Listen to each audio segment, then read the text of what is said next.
Up in the frostbitten mountains, there's a village that's basically in a boss fight with an S-rank Fenrir, and they're getting absolutely farmed. These poor souls have spent their last dime hiring a top-tier adventurer squad to slay the beast. Enter Flaming Dragon Fong, a party of absolute chads, each with their own OP abilities. Well, except for Kurt, who's currently cosplaying as a professional background character, hiding behind a wall to avoid getting smoked. The moment the Fenrir spawns in, its speed runs straight for Kurt, absolutely yeeting him across the battlefield like it's trying to get a world record in human frisbee. While Kurt is busy questioning his life choices, the rest of the squad locks in for combat. Gol Nova, their fearless leader, tells Bandana to immobilize the beast, so she whips out her wires and wraps up the Fenrir like it's a holiday gift. But Fenrir isn't having it, and absolutely slams her into a wall. Luckily, they've got a healer on deck, so she gets right back up, no cooldowns needed. This gives Gol Nova a golden opportunity. He leaps up,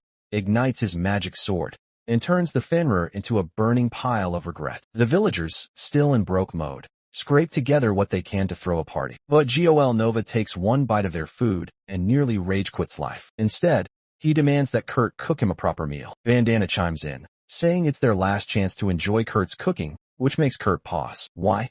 Because nobody told him he was getting booted from the squad. Confused, Kurt asks if he did something wrong. Gol Nova gives him the corporate, "It's not you, it's us" speech, explaining that Kurt's main contribution is doing chores, and since parties are limited to 4 people, they're replacing him with an actual combat mage. Kurt tries to plead his case, but Gol Nova gives him a swift kick to the gut and tells him to take the L. The next day, Kurt is out, solo queuing life with 0 coins and no plan. He eventually stumbles into Samala City, down to his last few bucks, and figures he might as well try his luck at a job agency. The receptionist, Herschel, greets him and asks if he's hiring or job hunting. Kurt explains that he got kicked from his S-rank party, which makes her do a double take. Even if he was just their glorified maid, that party name on his resume is still clout. She reassures him that this boosts his chances of employment, and Kurt feels a bit of hope again. Now it's time for the aptitude test. In this world, people get blessed with talents ranked from G tier, straight up useless, to triple S tier,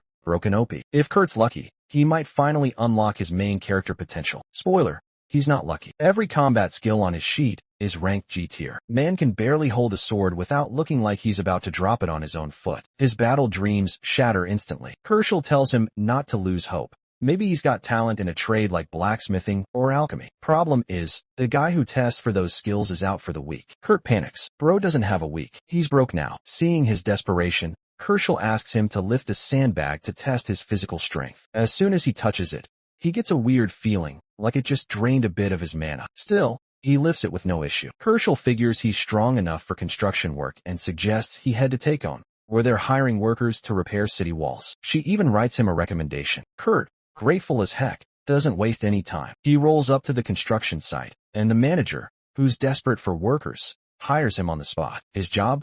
Mix cement and patch up the walls. His pay? Depends on how much he gets done. The manager warns him that if he slacks, he's getting paid in exposure. Kurt notices nobody mentions mana infusion, which is weird because it makes structures way sturdier. But he figures it's one of those unspoken rules and just rolls with it. Then he hears that the daily quota is just half a barrel of cement, and he's like, that's it? Determined to flex, he goes all out. When the manager comes back, he nearly has a heart attack. Kurt has casually rebuilt an entire section of the wall. He even apologizes, saying he could have done more, but he ran out of cement. Manager, Yexi has stopped working. Realizing Kurt is a walking cheat code, the manager asks how long he plans to stay. Kurt says he only needs the job for a week. The manager, low-key relieved, tells him to take the rest of the day off and hands him a small bag of money. Even that small payout is more than Kurt ever made with his old party. For the next few days, Kurt keeps rebuilding walls at Godspeed, until one day, the manager tells him he's fired. Kurt is confused until the manager explains that this job was meant to help poor people earn money. But since Kurt is one-man army and G the entire project, there's no work left for anyone else. Kurt completely misreads the situation and assumes he got canned for being a bad worker. So he sulks back to the job agency, where Herschel is low-key worried about him. While they're talking, they hear a commotion. A girl is trying to hire a miner but refuses to pay up front, so no one's taking the job. Herschel tells her straight up that nobody would be dumb enough to work under those conditions. But the girl is desperate.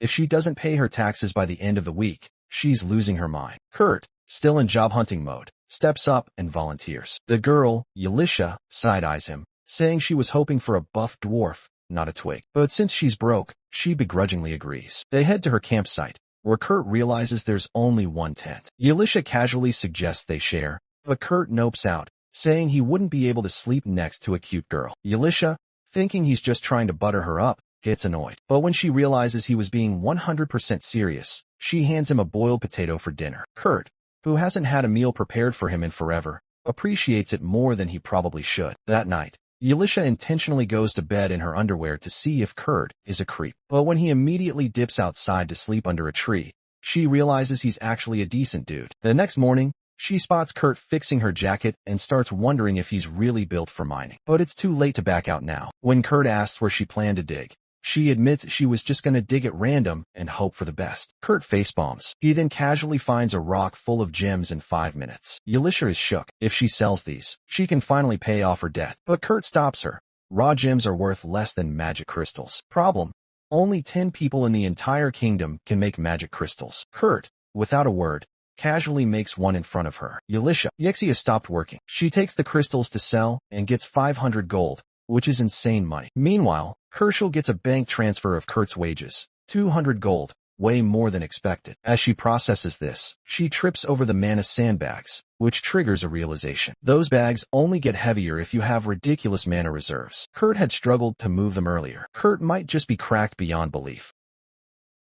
Things kick off with the flaming dragon fangs getting absolutely cooked by some jumbo-sized forest gremlin. Galnova's already taking LS and begging for a heal, but Marlefus is fresh out of juice. He's barely holding the line against an angry sentient tree when the squad starts arguing about who's got fire magic. Plot twist: the new kid apparently does, but is now playing dumb. Bandana, lurking outside the mess, mentally hits the "I'm out" button. Meanwhile, Kurt gets hit with a surprise job offer that sounds mad fancy. Head honcho of the Royal Magic Tech Lab, noble perks included. Elisha casually drops that the crystal evaluator she brought in is literally a royal mage on the side. Kurt knows it's a big deal gig but hard passes, since he's not vibing with a job that puts him above others. Plus, he's got a soft spot for the fangs, even if they're falling apart. He shifts the convo back to the crystal sale, wondering if it covered taxes. Elisha finessed a good deal, skimmed a bit off the top for fees, and dumped the rest into his account. Kurt says she didn't have to, but she claims she'd feel bad otherwise. Either way,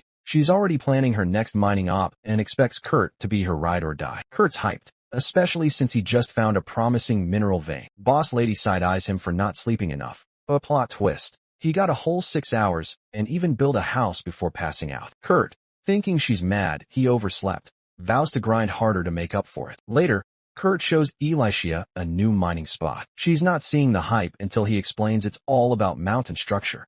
Textbook Minecraft logic. He warns her not to dig deeper than 50 meters since he plans to tunnel around a crystal-rich zone. Hours fly by, and Elisha hits pay dirt with a topaz that's worth solid coin, especially since Kurt will magic enhance it for free. She feels a little spark for her miner boy, but buries the thought fast. Following the tunnel trail, she stumbles upon a full-on mineshaft Kurt whipped up like it's light work. No lanterns needed thanks to glowing moss, and the tunnel's so big it makes her question physics. Kurt rolls up, bummed he mostly found junk. Turns out, the junk is straight-up mithril, which he says is so common back home it's used as yard trash. Alicia's jaw hits bedrock when he drops that bomb. When asked what he was looking for, Kurt casually drops orichalcum, the mythical metal of gods. And yeah, apparently that's a thing in this mountain. The catch? You gotta dig stupid deep. Elisha realizes the dude mined halfway to the Earth's core in 8 hours, patched the hole, and casually moved on. Tunnels so massive it links cities. 2 days later, they're back in Samala, and Elisha starts charging merchant tolls to cover taxes. Big W. Out of nowhere, Bandana shows up and says she rage quit the fangs. Flashback time. Galnova dined and dashed cause he hated the food, asked for some of Kurt's smoked meat, and found out the squad leader already gobbled it. He straight up sent Bandana to drag Kurt back. Even said roughing him up was fine if he refused to cook. Bandana, not having it, swiped the teleport crystal and dipped. After dodging some guards hunting Galnova, Bandana reflects that Marlefus got lucky with a church call-up, and the squad's basically in shambles. She shrugs it off and pretends she just got dismissed, not wanting Kurt dragged into the dumpster fire. Kurt feels bad he can't help them now. Galnova did give him his start. Switching gears, Bandana plugs him into a new gig. She knows someone at a workshop who's low-key in crisis. There are only 15 elite 8-leer meisters in the country, basically high-status engineers who cook up magic gear and medicine, and one of them is apparently in deep trouble. Kurt agrees to help, humbled to be considered useful. He zooms over and finds a normal-looking house marked, "Eat Liar Ophelia." A suspiciously young elf girl greets him, but it turns out she's just the assistant. Kurt's here on Bandana's wreck, so she yanks him inside like it's an emergency. First task? Kitchen cleanup. The smell is apocalyptic, but he goes beast mode, throws on an apron, and nukes the grime in 30 minutes flat. Trying to find what's next, he tracks down the assistant. When he finally locates the next room, things go weird. He walks in on a girl wearing practically nothing. He's flustered, but notices a curse mark on her stomach. She lets him examine it, and he realizes she's so far gone from the curse, she can't even feel it anymore. Her stomach growls like a boss battle warning, so he whips up something light. Back in the kitchen, he faceplants over a stool, cause he's still flustered from the whole accidental nudity moment. Meanwhile, Alicia is wheeling and dealing with her royal friend Mimico. Mimico drops a bomb. The mithril and orichalcum haul is worth 50,000 gold. But there's a catch. If people find out Kurt exists, there's a high chance he gets kidnapped or worse. The kid's a walking gold mine and somehow still flying under the radar. Alicia admits she wants to keep him grounded by making him an Eatlier Meister. Better to put a leash on a wild card than let him go rogue. She even wants to work as his bodyguard, but has no clue how to get him to say yes. Kurt's still blissfully unaware of how cracked he actually is. Meanwhile, Kurt finishes the food just as Ophelia, the actual boss, rolls in. She's shocked by how spotless the kitchen is. He explains he made food for the cursed girl, and Ophelia gives him hush money to keep it quiet and asks him to return tomorrow. Once Kurt bounces, Ophelia regrets letting anyone near the girl, worried the curse could spread or worsen. She brings her the food, tells her not to open the curtains, and tries to fix her janky pajamas. When the girl's stomach growls again, Ophelia checks the food for poison. The girl, completely over it, says she'd be fine even if it was poisoned. The curse already wrecked her. Nothing else can really top that. Still, she trusts the food because she somehow senses Kurt's good vibes. First spoonful in, and she's emotionally wrecked by how good it tastes. Just as Ophelia starts relaxing, the girl collapses, making it look like the porridge was a death sentence. Ophelia freaks out, ready to commit murder in Kurt's name. But plot twist, the girl gets up. Not only is she fine, the curse is gone. Somewhere in a shadowy room, a robed dude is big mad the curse got yeeted. His boss tells him to forget trying again. Plan B is on deck. Lady Lislate will die, one way or another. Back at Mimico's place, Ophelia drops in, and Alicia's there too. Turns out, the cursed girl is actually Lislate, the third princess, daughter of the king and an Eastern empress. Her whole existence is diplomatic peace treaty incarnate. The curse? Likely a political hit job. Now that it's broken, Alicia and Mimico are shook. Mimico pledges full loyalty, swearing she'd help uncover whoever cast it. Meanwhile, Lise is just grateful Kurt saved her, leaving everyone reeling at how low-key overpowered this kid really is. Mimico, out of nowhere, drops a lore bomb and says whoever hexed the truth probably has a curse buddy on speed dial and VIP access through the palace's magical firewall. She's got 3 suspects lined up like it's an episode of magical true crime. We've got Sanova, the muscle-brained general, Pope Tristan, the holy drip king of the Poland church, and Isidora, the kingdom's 3rd queen, who probably collects curses like NFTs. Ophelia and Lise agree Tristan and Isidora could play hack the barrier, but Sanova? Doesn't vibe. Alicia hits back with actually energy and says Sanova's BFFs with the Thieves Guild, a bunch of stealth goblins with PhDs in breaking magical security. With no way to CSI the curse trail, Ophelia's like, fine, we're baiting the villain. Apparently, when a royal teen hits 15, it's time for their Pokemon evolution arc, aka a year of training. She plans to fake a training workshop and yeet in a fake top-tier Meister with a level so high it sounds like a keyboard smash. 8 liar. So the plan? Get Lee's training under a bootleg Meister so the baddies come sniffing around, looking for tea on her mentor. Joke's on them. The guy's faker than influencer skincare routines. Mimico catches the strategy fast. If the ops dig too deep, they'll faceplant into their own trap. Only issue: they need someone with enough flex to pretend to be 8 liar tier. Alicia pulls out a magical Uno reverse and whips out Kurt's enchanted glow rock like she's got the Infinity Stone hookup. Ophelia's jaw hits the floor when she finds out Kurt's got more stacked skills than a glitchy RPG character. Lise is starry-eyed. Meanwhile, Kurt rolls up to Ophelia's place the next day ready to work, but finds the shop deader than his social life. He runs into Michelle, who drops the bomb, Ophelia dipped right after he visited. No tasks, no chores, only sadness. Kurt goes full NPC depression arc until his stomach sounds the dinner bell. Off to the nearest inn he goes, where he eavesdrops on some adventurers rage quitting a mission because their pack mule ditched them. Kurt's neurons fire. Opportunity detected. He offers himself up for the job. The party sizes him up like a soggy breadstick and doubts he can lift anything heavier than a bad decision. But Kurt, ever the himbo king, flexes hard by lifting both the samurai and the knight in armor like he's in a protein powder commercial. The tavern crowd? Shocked and slightly concerned. Men just got the job and the audience applause. Boom. Kurt's now the squad's portable luggage carrier. They hit the road, and Kurt vows not to embarrass himself. Spoiler.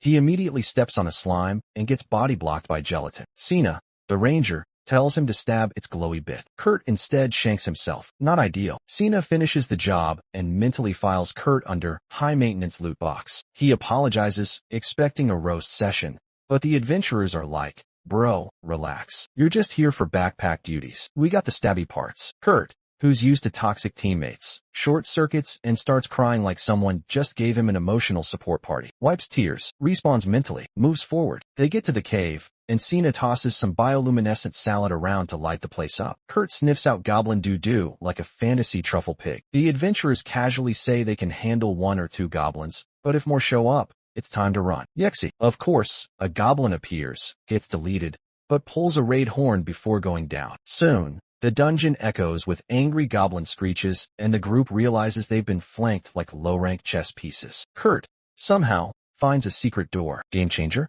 Almost. As he opens it, Cena pulls the reverse Uno and locks him in. Plot twist. The rest of the team is staying behind to stall the goblin horde. Kurt wants to jump back in like a bad QuickTime event, but Cena shuts that down. He can't even 1v1 a slime. Brutal, but fair. Now it's just him and Cena trying not to die, but surprise. They enter a room and find themselves nose-to-nose with iron dragon golems. You know, casual. Back at the inn, Elisha and Lise pull up looking for Kurt, but find only empty space and suspicious silence. Suddenly, Vandana pops out with main character timing and tells them Kurt dipped to a cave up north with a squad. Suspicious? Definitely. Trap vibes?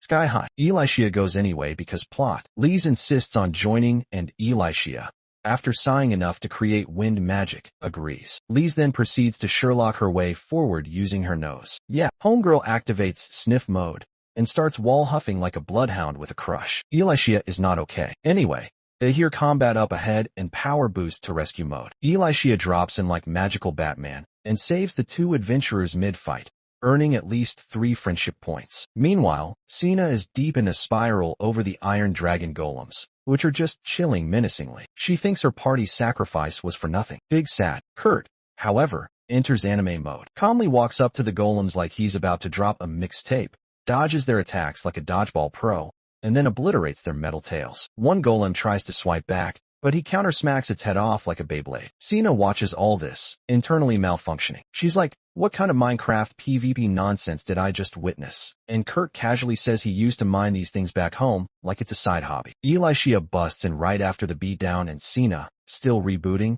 starts explaining how Kurt just soloed the Iron Squad with a butter knife. Elisha doubts, but shrugs it off in favor of plot progression. She tells Kurt that the adventurers are alive. Yay. And also, congrats. He's invited to a new fake 8-liar workshop. Ophelia hyped him up hard, and now Elisha wants him on board. Kurt's down, but hesitates. Loyalty to the adventurer squad and all that. The adventurers, being certified wholesome now, tell him to go secure that bag. Elisha, being a queen, offers jobs to them too. Everybody wins. But before Kurt can punch in, they gotta evaluate his skills. Off he goes to the temp agency. Mimiko rolls up from the capital like HR in fantasy form. Post-evaluation, Kurt heads out for party time. Meanwhile, Elisha and Mimiko talk behind the scenes. Mimiko admits she told Kurt he's got B-rank skills in cooking, cleaning, mining, etc. But actually, man's skills are SS tier across the board. Literal cheat code. She warns Elisha, if word gets out, things could go boom real fast. Squad zooming through the countryside on turbo horsepower wheels, courtesy of Elisha pulling rank with the Atelier VIP pass. Teleporting? Nah, dream on. Lisa Lot says their destination's so remote even Magic Rocks gave up trying. Literal fantasy version of no service here. The town used to be Demon Wall Central, basically a last-ditch fortress to keep the monsters spawned from crash landing the kingdom. And now? It's the hot new location for their arts and crafts death trap, aka a shiny new atelier. Cons is still in denial like me. Qualified. LOL okay. But Ulysses is betting the whole farm on them being the chosen ones. Meanwhile, Cena's emotionally buffering in silence because she's not vibing with her bro or Danzo. But she keeps her mouth shut. Girls loyal like that. Then Ken asks, so who's the big boss we're working for? And Ulysses short circuits. Because, plot twist, the supposed atelier meister is faker than influencer giveaways. She dodges the question like a politician, and Cena starts side-eyeing her so hard it creates a passive-aggressive aura. Eventually, they roll up to this city, and Kurt's brain gets jump-scared. It's that place, his old workplace where he got fired for being too good. Yep, apparently, excellence is a crime now. He notes the place looks the same, and assumes they're building stuff using the slow and steady disappointment method. Ulysses drags them to the atelier's location and, surprise, it's just dirt. Everyone's staring like, this is it. Ulysses says don't worry, the building's coming soon. No trust in random NPC builders, so she turns to Kurt. Hey, you're Minecraft Steve IRL. Wanna build this whole thing? Kurt's like, chill lady, I build cottages, not castles. But then goes, actually, give me 3 days. And everyone's jaw detaches from their face. Ulysses is like, no pressure, pinky promise, and tells him to list his shopping cart. Kurt's wish list includes amethyst, sapphire, griffin feathers, basically the magical equivalent of buying caviar to make instant noodles. Still, she greenlights the order like a boss. Scene is throwing major side-eye again. Why does a dude need dragon glitter to build a shack? Ulysses clocks her sulking but skips the confrontation. She marches the squad to a hotel, while Kurt is left to vibe with bricks. Later, she summons the squad for a serious talk. Before she can go full exposition, Cena hits the Uno reverse. Y'all know Kurt soloed Iron Dragons like it was a warm-up set? Now she wants answers. Ulysses reveals her NPC backstory. Used to be a royal adventurer. Then she drops the mic. Lisa-Lot? Yeah, she's a secret princess. Crowd. EXE stops responding. Everyone's spiraling. Cena starts tinfoil hatting. Wait, does that make Kurt royalty too? Ulysses? Nah. She did a deep dive into every file like a nosy Google Doc stalker and found nothing. Guy's stats are cracked. SSS rank everything except combat. The twist? He has no idea. Man thinks he's a B-rank background character. So they told him he's mid-tier to keep him from going Ultra Instinct by accident. Ulysses' secret plan? Make him Atelier Meister without letting him in on it. Cena's having an ethical meltdown, but Ulysses stands firm. If I told him he's OP, he'd just laugh and go back to cleaning gutters. She's trying to keep him safe from the real monsters, exploiters, and clout chasers. Cena claps back, accusing Ulysses of doing exactly that. Cons diffuses the drama, and Lisa-Lot adds her sad backstory. Kurt cured her dark magic disease with soup. Because of course he did. There's also an assassin group out for her, hence why they're chilling in Discount Nowhere. They want to use this quiet town as bait for the bad guys, but they don't want to drop that mental burden on Cinnamon Roll Kurt. Ulysses asks the gang to help protect him and zip their lips. Danzo and Khan say less. Cena's still on the fence. It's been 24 hours, not a Disney montage. But hearing Ulysses has known Kurt for only 6 days and still did all this? Cena short circuits, says she needs space. She walks back to the plot of land and finds. Kurt has already finished the base of the building in like an hour, while others struggle to assemble IKEA chairs in that time. Kurt's like, it's no biggie. Everyone in my village is faster. Cena has an existential crisis. She asks if he's okay being everyone's labor machine, and Kurt says it makes him happy. Before this, he was booted from a party for being useless. Now he feels needed. Cena's heart combusts. She gets it now. He's literally too good for this world. Meanwhile, Danzo meets up with a mysterious informant, and we all get suspicious. Is betrayal loading?